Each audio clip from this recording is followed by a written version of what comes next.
Good evening. Thank you for joining us. I'm Rami Cohen. Today, abortion advocates gathered in San Francisco. This weekend marks 50 years since the Roe v. Wade decision that gave Americans the constitutional right to an abortion, a decision that was overturned last summer.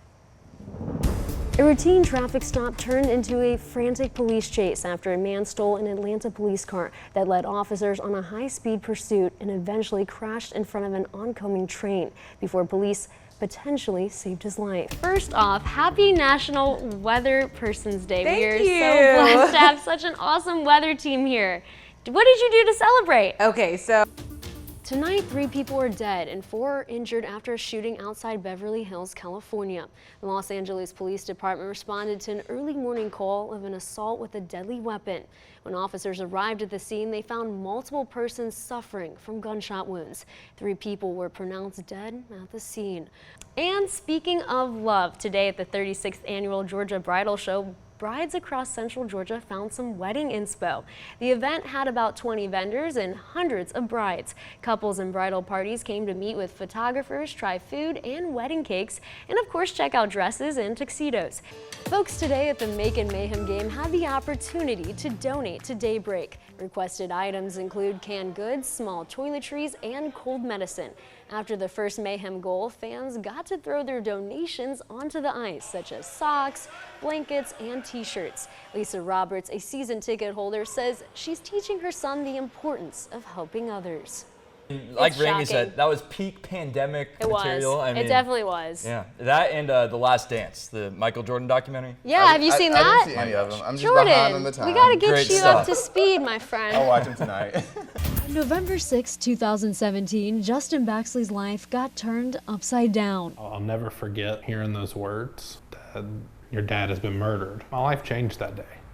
It'll never be the same. 53-year-old Michael Baxley had his life taken from him. Gruesome crime scene, okay? It's gruesome. Sergeant Coleman Lewis with the Bibb County Sheriff's Office is the investigator on the case.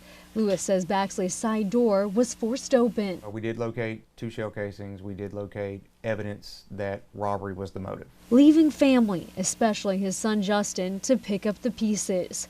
Baxley describes his father as being selfless. In a lot of ways, he was a refuge, I think, for some that were struggling with whatever they may have going on in their lives. He would put his own needs aside to take care of them. Something now Baxley wants to do for his father. I know that if the tables were turned and it was me and he was still here, there wouldn't be anybody on this earth that could hide from him. He loved me too much. This case in particular, though, Mr. Baxley's case, it is very, very solvable. They're looking for that missing puzzle piece. If you have information in this case,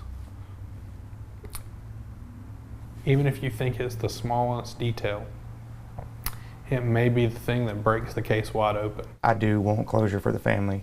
I want them to be able to have their day in court and face the people or person or people that are accused of committing this crime. Baxley's message to whomever committed this crime. Don't continue to take more and more from me, because it's a constant drain, a constant heartbreak that I have to relive every single day. Stop and really think about, what would it be like if it was with their loved one that they, left laying there to die.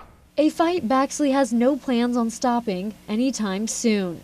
In Macon, Rami Cohen, 13 WMAZ News. If you're a parent with a kid 12 or under, looking for a little downtime, or wanting a date night in Dublin, Drop and Go may be the spot for you.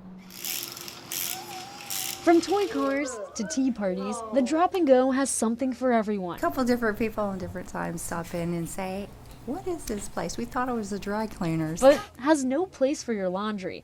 That's because it's actually a daycare facility. We didn't have that available for us when we were caring for our grandkids. And we saw how much of a need there is. And so we wanted to make that available for those that would need it. Lisa and Joel Rowley are both veterans. They opened Drop and Go last Veterans Day in hopes to serve the community. Drop and Go takes care of infants and children up to 12 years old. we were able to go to Walmart and actually get our shopping done in like a record time of an hour, and it was great. The catch, it's short-term care, and parents can only leave kids for a max of 4 hours. I love the idea of not having to drop them off at parents' house or find a babysitter. Joy and Samuel Dingler heard about Drop and Go as soon as it opened up. Like how hands-on they are. It's not just drop them off and you never know if they're actually going to be watched. Like, they love them and they're playing with them, and the kids are so excited every time they get to come back. In the future, the Rowleys hope to open another location outside the air base in Warner Robins. In Dublin, Rami Cohen, 13 WMAZ News.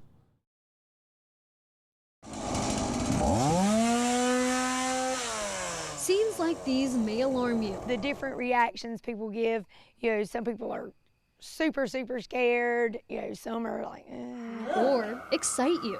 You want me to do that to you? It's kind of weird how fear and fun go hand in hand. But have you ever wondered why? It releases the cortisol, it releases the adrenaline, and it just sends everything out to say, all right, troops, it's time to get prepared for us to survive. Tanya Simmons-Lee is the executive director for counseling services at Central Georgia Technical College. She says fear happens in our brain. Our senses tell us something's not right. From there, we quickly choose a course of action: fight, flight, or freeze. Dixie Curtis works hard to get that reaction from folks. She plays Helga Youngblood, the head mistress at Highway 11 Halls of Horror in Jones County. It gives you the opportunity to be somebody you're not. Just seeing if you can really get somebody that scare factor out of them. One technique that usually does the trick, a jump scare. When something looming in the dark pops out at us. You're lucky that my monsters didn't get you. Bruce Kahn works as a psychotherapist at Piedmont Medical. Kahn explains how our mind works when there's uncertainty. And if there's a spirit there and I can't see it, and again it's in the dark, it's probably malevolent, probably negative, probably out to get me. But it's not just your mind. Your body physically reacts too.